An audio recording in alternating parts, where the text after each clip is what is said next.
Hi, girl. Hi. I'm so excited you're here. We're doing this. We're doing this. We're so doing this. We are Wow. podcast girlies. Podcast girlies. I'm into it. I know. Hi, everyone. I'm Margaret Hatch, the girl who cuts your hair. You can find me on Instagram. I'm a cutting specialist in Portland, Maine. I work at a salon called The Apartment alongside amazing colorist and cutting specialist. And today I'm talking to one of my very dear friends, Caitlin McKay, also known as Kate's Cosmetic Care, an esthetician here in Portland, Maine. You can find her. That's her Instagram. Yeah. Kate Cosmetic Care. Kate's Cosmetic Care. Let's just deep dive into it. Yes. I'm so excited. And we were yapping a little bit. I mean, just like I just find it so interesting on like how people land in the industry. Do you mind talking a little bit about, did you have an inkling that you wanted to be an esthetician one day? Was makeup, was like skincare like really important to you growing up? Or like how what was your journey along the way and how did you get it to where you are today? So, yeah, it's actually pretty ironic. I'm like thinking back right before we started this. I'm like, how did I become an esthetician? And so the answer is no. Originally, I didn't grow up. I wasn't like little, like, oh, I want to like deep dive into makeup. And I mean, it was girly. I would get dressed up. I would do makeup terribly. But I was never, I guess my biggest thing is I struggled with acne growing up. Very hormonal. And I was always kind of like obsessed and researching around that.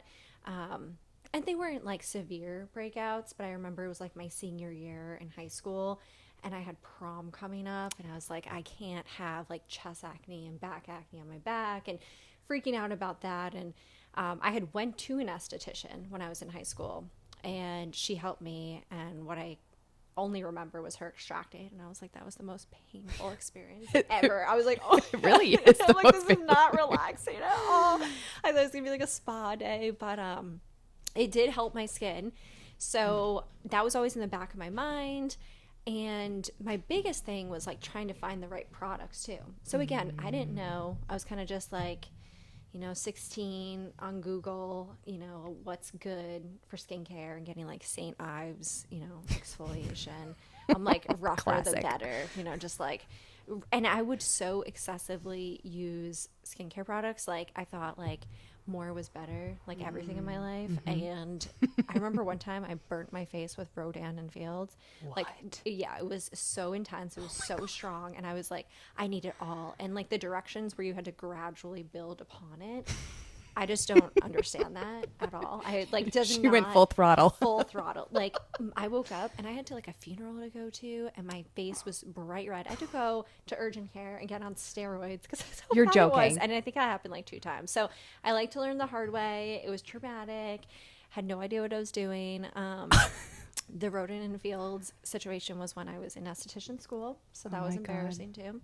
Oh my God. But yeah, so I was dating this guy and I was working in behavioral health, working with kids, and I was still, experiencing breakouts. And then his mom was an esthetician. Oh, hey. I know. She was, I thought, could be my mother-in-law, but that did not happen. Hey, But yeah, if it wasn't for her. So I went to her studio in Massachusetts and I was like, oh, this is so cool. She's using all these devices on me. I think I got like the lasering, microneedling. And it was like an experience that was just so fascinating for me. And at that point in time, I was like super burnt out being in behavioral health. Yeah, I bet. And working with kids that I looked into school at Spa Tech in Westbrook. Shout out to the tech. Shout out to the tech. The Spa Tech Institute. And I was like, okay, it's not bad. If I do it for 6 to 8 months, I can get my esthetician license and I'm back in school again, learning something new. I was like, it might be good. And I didn't really expect anything to come out of it. And then, yeah, that was like 2019. And then I landed. I'm surprised we never crossed paths because I started there I was there 2018, finished in 2019. So we must have crossed baths in the hallways. Yeah, in the hallway or on break. I just remember cosmetology. There was like 100 of you guys. There was so many, like a sea of like black. You guys would wear black. All black. We had our black lab coats on. Oh my God, we had to wear those stupid things. I don't know we why. were dressed in all white. How was that? It was awful. Didn't you have to wear like white shoes? It was like see-through too, so we had to wear clothes underneath. I'd have like a red sock on, and I'm just like in white pants. Like, yeah, it was terrible. It was terrible. Oh my God. Yeah. Oh, memories at the tech. I feel like 9 out of 10 people you meet who are in local industry that are, like went to school here went to the tech. Oh yeah, I think that's like the place. Yeah. To go, especially for Southern Maine. Yeah. But that's. I mean, yeah, it definitely was a good prep. The experience was very interesting. Yeah. You got your license, right? I got my license. That's all that matters. That is all that matters. But yeah, so then I went to SWATEC, and yeah, it was 2019, and then COVID happened right before I was going to graduate. Crazy. And I was like, well, wasn't expecting the world to shut down and leave school. So then I didn't know what I was going to do. We went back to school eventually. I think it shut down in like March or April. And then I went back to school. We did some online classes, which, I mean, as you can imagine, was a disaster. And especially for hands-on work. How do you I don't even know how we did it, to be honest. You know that they're doing not mock, but they're doing the state boards with AI. You're joking. No. When I was up there, crazy? we had all the older women who were clearly hairdressers. You know, like their clientele was like, you know, doing roller sets and perms, and they're over here making sure we're making, you know, doing all the safety precautions and everything. And now they have AI. Because these women probably want to retire fully. Yeah, they're done. That generation's wiped out. Wait, what? I know. AI, it's all online. Oh my God. I was like, can you cheat? Because of course I'm like, right, yeah. Can I go back and get another? But no, you can't. No, they like video record you, so it's crazy. That's insane. I know. A totally different experience from what we had. Wow. Did you hear that to the new the new generation of beauty industry people coming in hot? Get ready. Wow, that's amazing. Well, that's just crazy. Warped in my brain. Like, how is that going to happen in work? I was trying to imagine that, and I was like, that's insane. So then I went back, and I think I had pretty much did everything that I could do that was written with my assignments, so I can get in and get out once we were able to go back to school. And I went back in July, and then I think I just completed like 2 weeks. I just needed like practical, like hands-on stuff to check off, and they were like, you're good. And I was like, sweet. She's a natural. Yes. I'm like, I'm out of here. Love it. This is great. Because I do remember talking to other people in the industry when I was thinking about going to school that were already like established, self-employed, or working for other businesses and salons. But they were like, yes, the school's good. I went here. And they really told me the steps of like how to kind of do things and to like not miss classes and like rack up a bunch of absences, because it just sets you behind and then you're just like falling short. It takes longer to graduate. So just key things that once I was in school, I was like, oh, like I'm grateful that other women before me that I sought out for advice and were open and willing to give me that advice really helped me out with. So I think that kind of like set me on a good journey too. So I was really, really grateful and thankful for that. But yeah, I think it was just an odd time. It was super weird. Graduated, and then I was like, well, we have to wear masks. At the time, we were still wearing face masks. Right. So I was like, how am I going to do a facial? How are you going to make money? How am I going to make money? I was like, how am I going to be an esthetician? Like, now I have this. It was awful. So then I was like, well, I mean, the eyes and the eyebrows. I could still work with that. So I went and I got my lash extension training and the microblading. Yes. But of course, because I go balls to the wall, I did them like 2 weekends apart, which was extremely chaotic and difficult. from tattooing eyebrows to then doing eyelash extensions. But got both those certifications, and I instantly got a job at European Wax Center because they were hiring. And I just wanted the experience and to just like get my hands on it. And I still love waxing today. It's like one of my favorites. You have a, I feel like Services. that's, one of your things that like, you got your regulars. Everybody wants to come see you too. Yep. And you know a lot about it. Like you're very educated on what types of waxes to use. And I think like if I were to start waxing, I'd have to revert back to my cosmetology, you know. With soft wax. Yeah, like all of that. Like I would be afraid to burn somebody. I know. I was scared of that too. That was, yeah. Oh my God.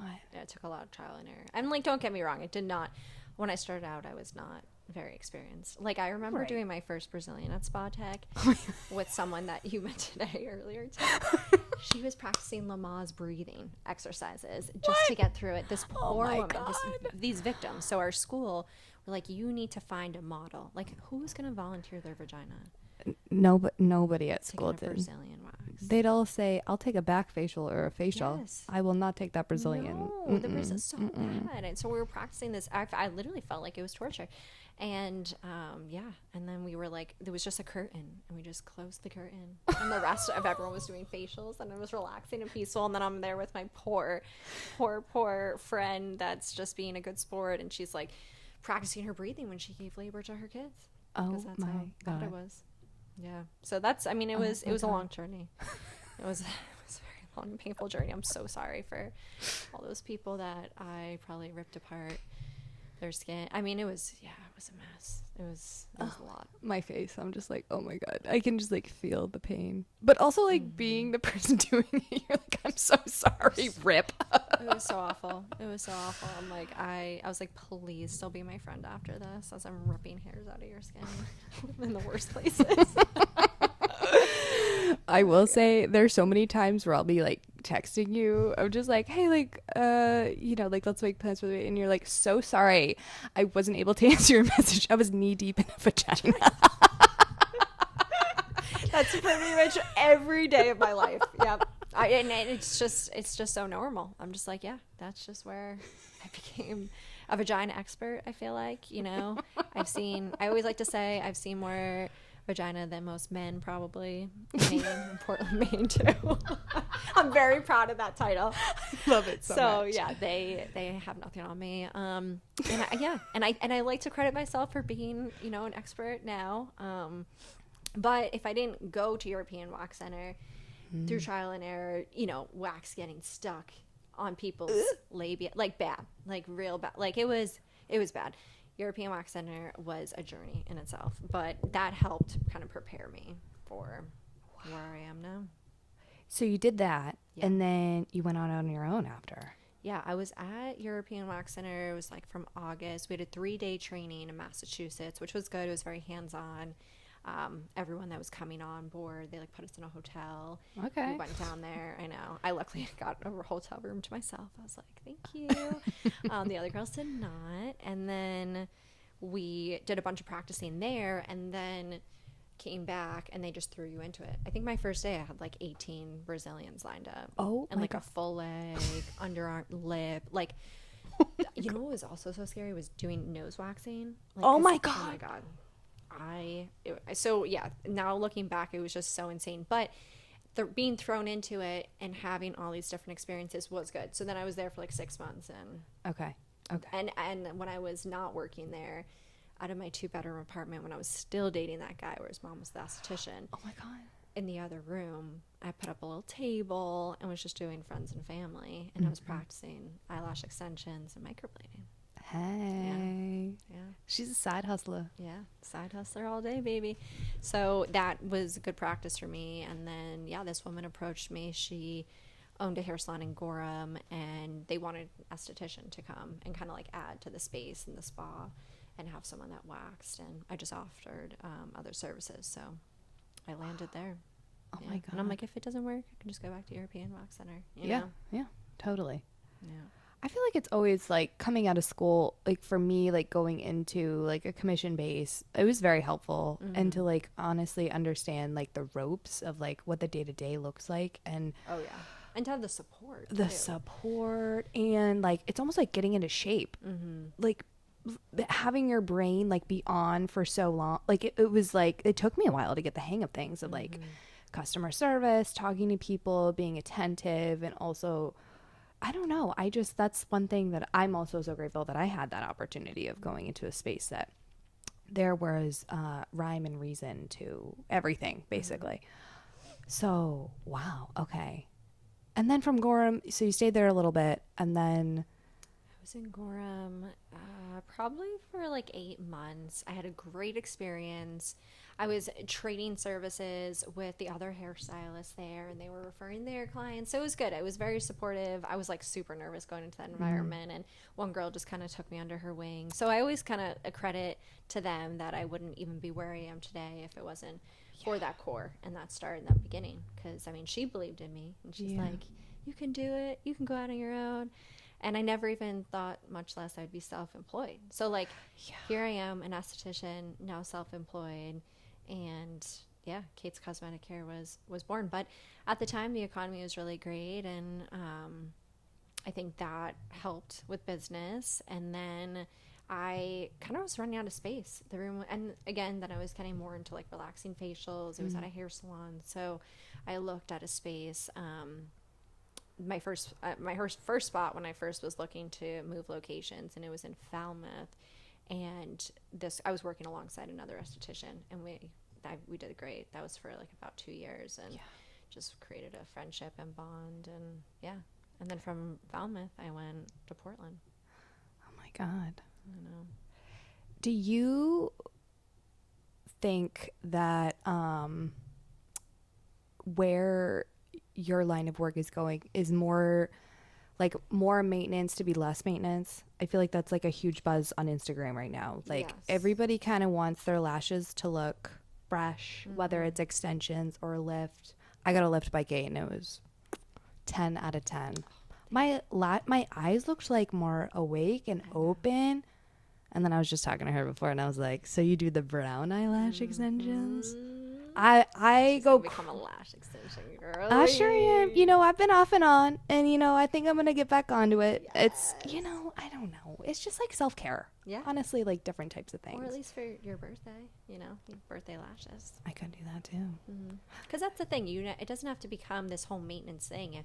Some people will just come and get a full set, obviously, if you like it and you want to maintain it, and you would go every 2 weeks, like kind of getting your nails done, but you also can just get a full set and then kind of let them all fall out, or come and get a lash removal. And so people do that for like events and birthdays and occasions too. Such a good point. Yeah, but the lash lift is good too. I mean, I also feel like it's a game changer because my lashes are so straight. So once I get them permed, it's just like putting a little mascara, and just really opens up your eyes. It just like, I don't know. And like everything about eyebrows, I feel like eyebrows frame the face. Oh, 100%. Like it's day and night when somebody gets their eyebrows done, because it's just like, I feel like it changes their face completely. Changes it. It makes their like cheekbones look more like angular, and it's so crazy to me. Like it's like day and night. So you have a mix of clientele then, of like the people who are like super high maintenance to be low maintenance, and then also you're bopping around people who just kind of want to come in and out and see you, basically.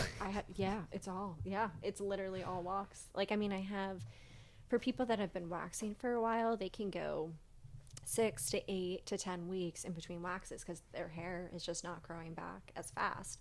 So, or if any, like at all, it just becomes so sparse. So I don't see them as often. Then I have people that are just new to waxing, or that people like, I mean, you could just have one hair or one eyelash that you lost. And like, I need to go and get it fixed. And like, I get that because I have like perfectionism, and I'm like, I need them to be perfect. Same. So yeah, so it ranges. And then I have people that come even weekly. They come for their weekly lash fills. So yeah, it ranges all different directions. But I think that's what's fun about it too, is it's like always kind of like a switch up of how the clients are going to be, but also how my week's going to be. So it's always different, and I like that. Yeah. I Never feel the gets boring. same. Yeah, I feel the same about me. Like for like haircuts, like I get like my 4-week people who like a fresh short haircut. But then I also have some people that come in once a year, and I'm like, hey, what you been up to the last year, you know? Right. And Yeah, like that's true. honestly, it's different for everybody. Like it's just like an array of people. Um can you educate, just the listeners here for like beauty lovers of the importance of knowing just like at home care, whether it's with like just picking up like a random CeraVe product, a retinol, or anything like that? Like, what would you absolutely tell everybody? Like, no, please don't put that on your face or on your body. And yes, you should use this product. Get your hands on it immediately. So, I mean, one, I think for sure everyone should have like a water based or gel based cleanser and something that's not very exfoliating because you can always exfoliate and put the layers on at night. But I think during the day, honestly, less is more. And I think that's like something that took me a really long time to learn for myself and for my own face. Because I would see one thing and I'm like, oh my God, I need to like throw so much on there. So I think it depends your price range. I think not going based off of what's hot on TikTok because I see like that happens a lot of like I saw this on TikTok, I need to order it, or like buying it online. That makes me nervous. I'm like, oh, because from my experience, haven't had the best experiences with that. So I kind of like to really research products, and so I always tell people every time you get an ingredient or a product, you flip it around, it's labeled which ingredient has the most in the actual product itself. So say like you picked up a cleanser and it said like salicylic. I mean, there's some stuff, and if it's cheaper, you turn it around. There's so many other ingredients that you don't even know what they are or like what they're even doing, all labeled all the way before, in the last like two ingredients is like salicylic acid.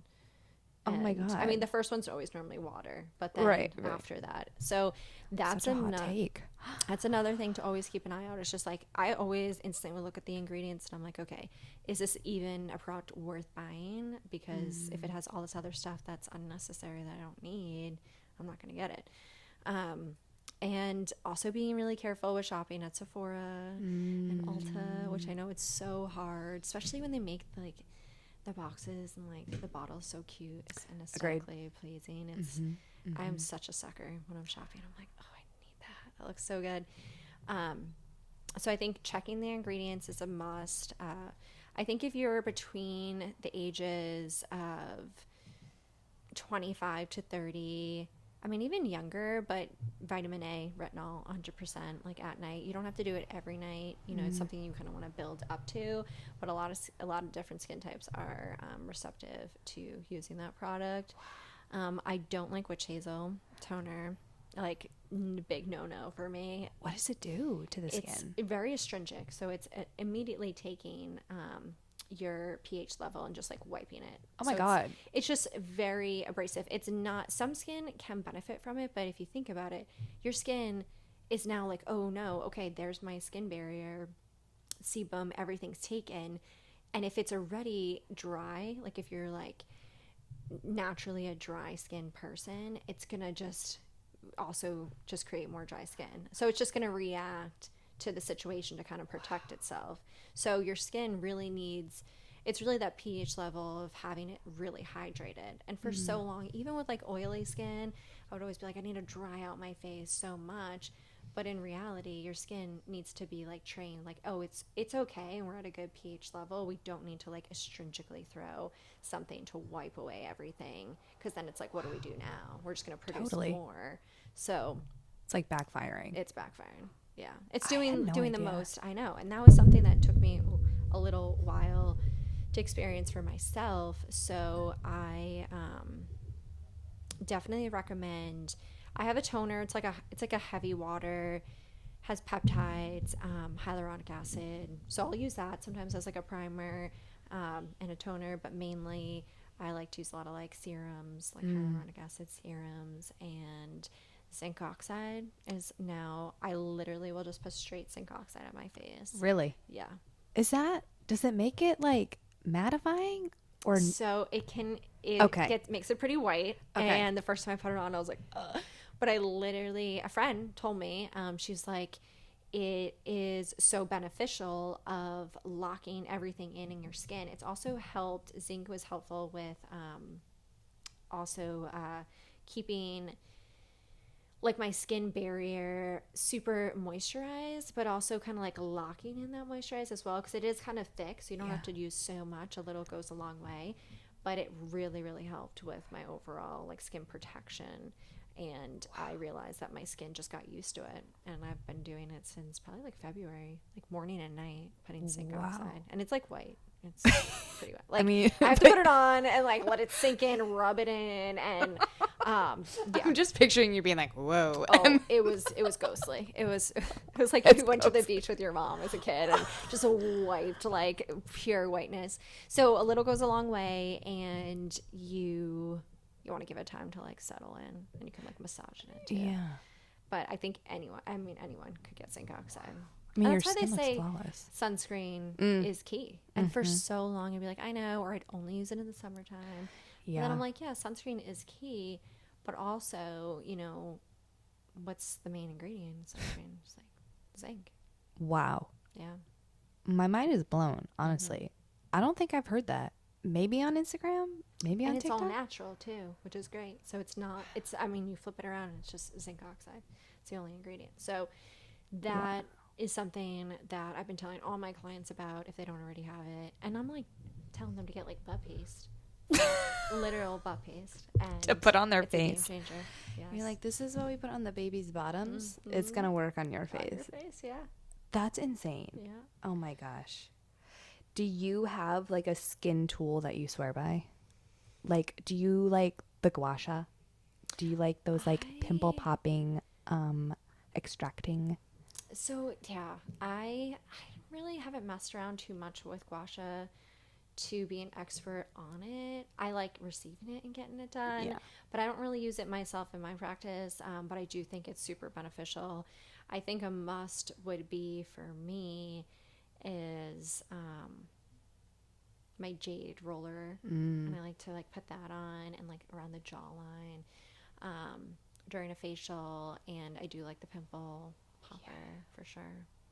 Honestly, sometimes I'll whip out in school too if you're not getting it all and like it's just too much pressure of the metal. I'll use Q-tips. So I mean, really, they always come in handy just to kind of like work it a little bit.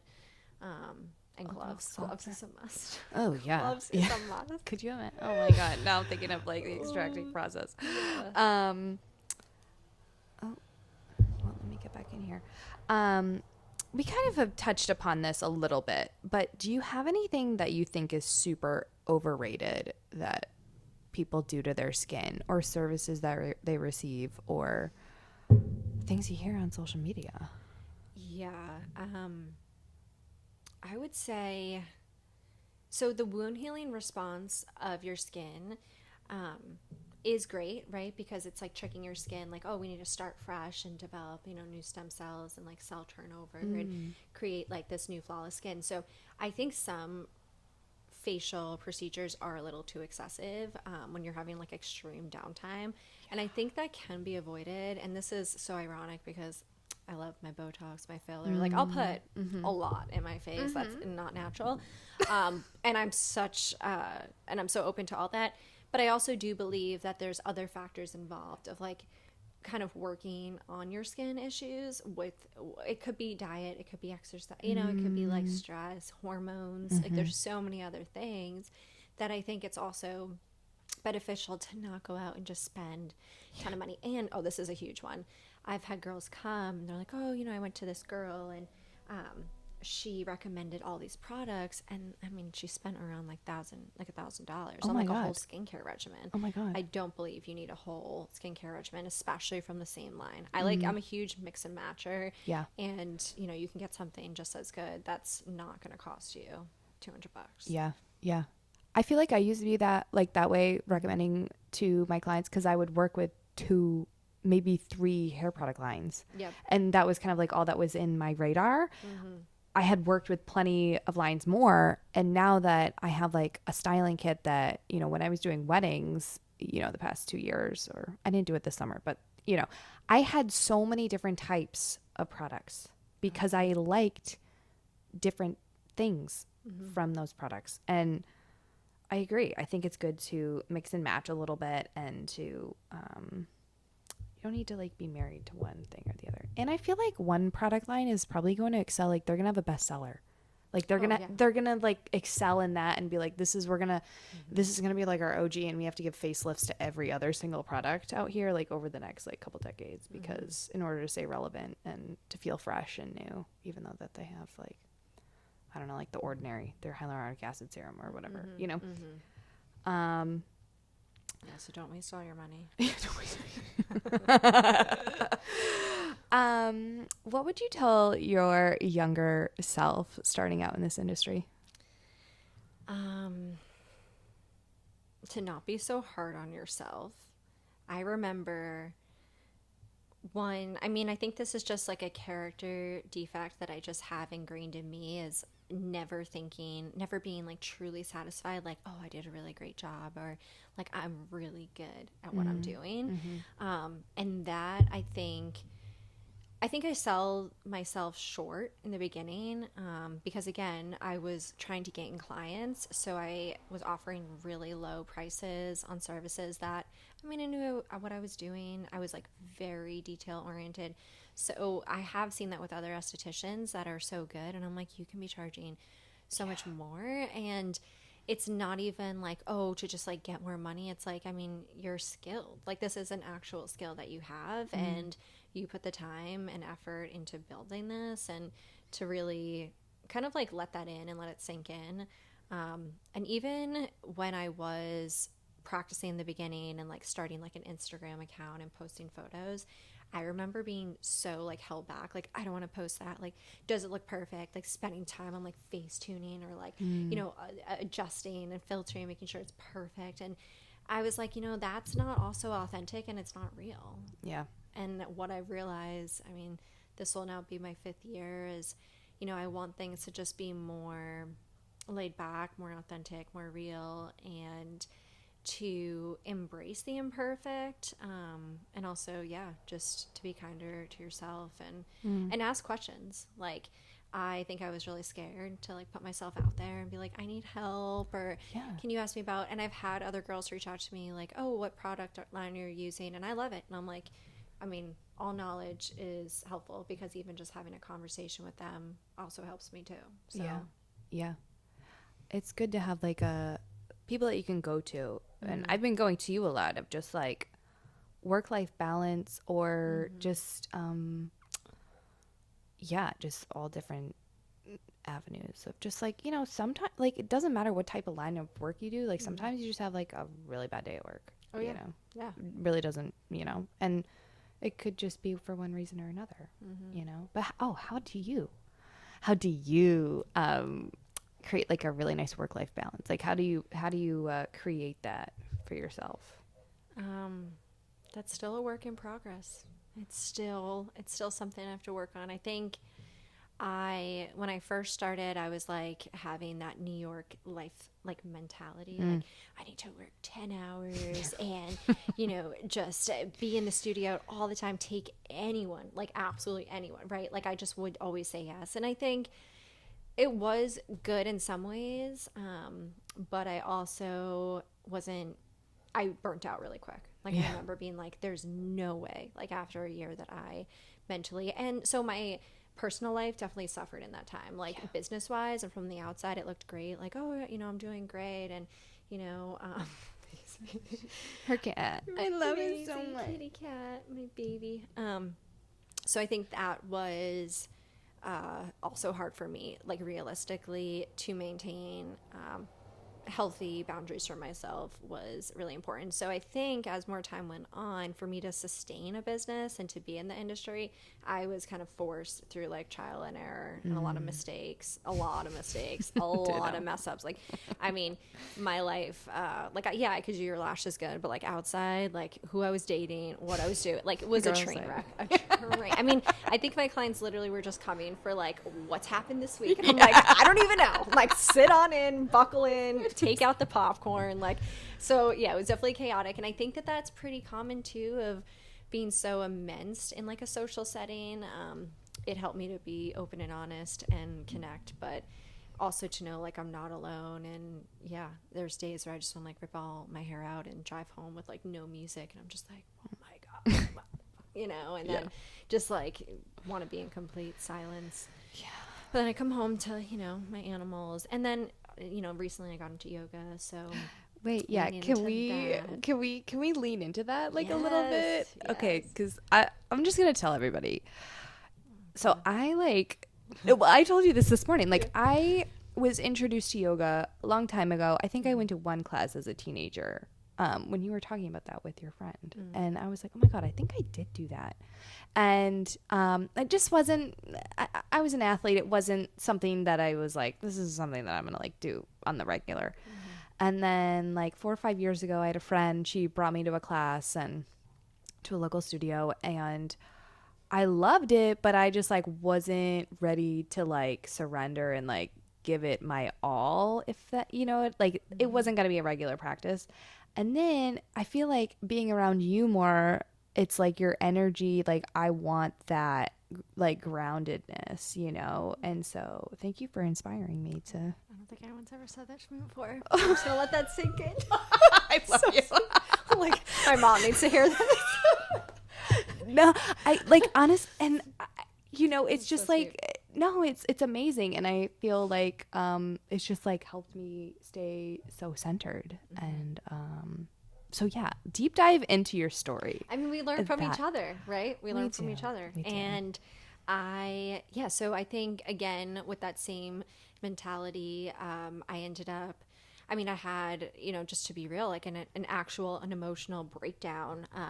Probably like going into my second and third year, and it was a lot of like outside factors outside of work, but a main thing was I just wasn't taking care of myself mentally and physically, emotionally. I was also really like deep and heavy into trauma therapy, which I think, and I kind of have a spin-off on my Instagram of like skin therapy, but just keeping it real and just like everyone goes through shit and you're not alone, and mental health is like a real thing. So I think I was just in so much pain. I was so miserable that I had to find an outlet. So something outside of work, I always, enjoyed movement, and I was like, I think my therapist was the one, like, she kept pushing it, like, go into yoga more. And so I did, and I didn't, totally jump right in. I would do it. Honestly, my back would be really sore from work. Yeah. Like for being hunched over, which I know you can relate to. And like being on your feet all day, that I just physically needed to do something about that. I mean, even now that I'm 30, I'm like, wow, like I physically wouldn't be able to be in this profession if I wasn't, practicing yoga or exercising and taking care of it, but for the rest of my life. But so then I would like do stretches, and it was just like a grounding tool for me, and it was like a self-care and treat to myself at the same time.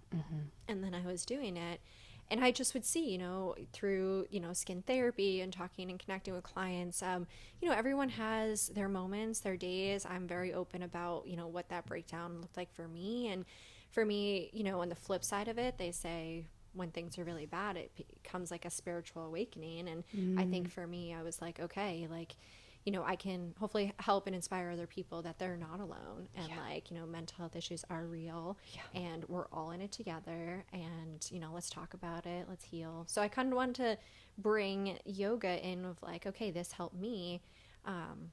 Hopefully it can help you too. And it could be more like meditation or breath work. So I always just try to, I'm always down. I'm always going somewhere crazy, crazy ideas. Not all great, but I am trying to always be open and willing to new experiences in that way. So I think it's amazing. Cool. I think it's amazing. And it's helpful for me as it is for the people doing it, which is so awesome. You also have that really nice grounding voice. So like hearing you talk, and I guess I'm like your like big fangirl for your classes. Like I literally could hear this every day. My ego is huge right now. You're like, let's go. No, so Kate has you went and you just picked up and you said, oh my god, was it like a scholarship or something? Yeah, and yoga. Yeah. So I went. It was a 30-day intrusive. Not intrusive. Intensive. I was kind of intrusive. It was a 30. It was a little intrusive. It was a little intrusive in other areas. 30-day intensive yoga program. So it was kind of like get in, get out, bang, boom, 200 hours. And I was like, that's perfect. That's great. And it was like a gift to myself. So That's amazing. went out there, got trained recently this summer, and then got my YTT certificate. So now I'm working Monday through Friday at the office, and then when I'm not at work, Saturdays and Sundays, offering outdoor yoga. I've been to every single one. She's been to every single one. And like, thank God, sometimes it's just two people. I'm like, thank God Margaret's here. This would just be me, you know. So that support means so much to me. So much. Every time I see, like, because I'll get anxious, and again, I'm like, oh God, like I'm scared, or like, what am I doing? Like, why would someone want to come to my yoga class? Like, you know, just there's so many amazing yoga teachers, and then just seeing your face when you're walking in, I'm like, oh, girl. yeah, it means a lot. It really does. And yeah, it's motivating for me. It's like, okay, I'm gonna keep doing it. Yeah, no, please, because I love you. Just it's so good. It's just so good. And you know, you mentioned the thing about the back today during like the practice. My back hurt so much, and I worked a little bit more than I normally do this week. And you know, it's just making me realize that I just have to tend to my body a little bit more. You know, just being on some TLC. Yeah, on a very what do they call it? Physical. I don't know. It's just a physical job. It is. It's very physical. I mean, you're juggling so many things. I mean, you're using your hands, you're on your feet, you're also engaging. Like, so there's just so many things. We exert so much energy. Yeah. So I think that's the cool thing of coming back to the yoga mat. And it could be like walking and doing other things. But Totally. I just remember other people who have helped me in the past, like movement is key. Movement is the source of growth and feeling better. And that just always stayed in the back of my head. So like if I'm feeling like having a crappy day, and like I don't do yoga every day. Like, I mean, I try, but when I do, I'm like, oh, now I realize wow, it's so good, so peaceful. But yeah, so yeah, it's been cool. It's been a cool journey. Amazing. Well, if you guys want to follow along Kate's journey, your Instagram, do you mind doing your Instagram, where you work, and all the things? So my esthetician Instagram handle on Instagram is Kate's Cosmetic Care, all with C's. And my business is on Washington Avenue in Portland. And I would love and welcome everyone to come and get a service. You can get waxing, you can get a facial, even a consultation, even just a talk. You know, sometimes, like we have questions, we don't really know. So always feel free to DM me or call me. I'm here even just as like a skincare therapist friend to talk to if you need, and lash extensions. And so that's my esthetician background. And then I did have a different name. I was doing like Kate's Cosmic Yoga, and I was kind of connecting to it, and I'm like, so I switched it to Kate McKay Yoga. So it just felt more me. Yeah. So now that's my Instagram, Kate McKay Yoga, and you can find me with that as well on Instagram. Cool. And yeah, I'm just doing like pop-up outdoor yoga classes. I am putting in a plug for private classes too, and working with children, which is awesome to be kind of getting back into that. But it's so amazing. I love everything that you're doing and just exerting out into the industry and the world. And thank you so much for having this wonderful conversation with me. Thanks for having me. Thank you guys for listening. And this is Reality Behind the Chair. Bye.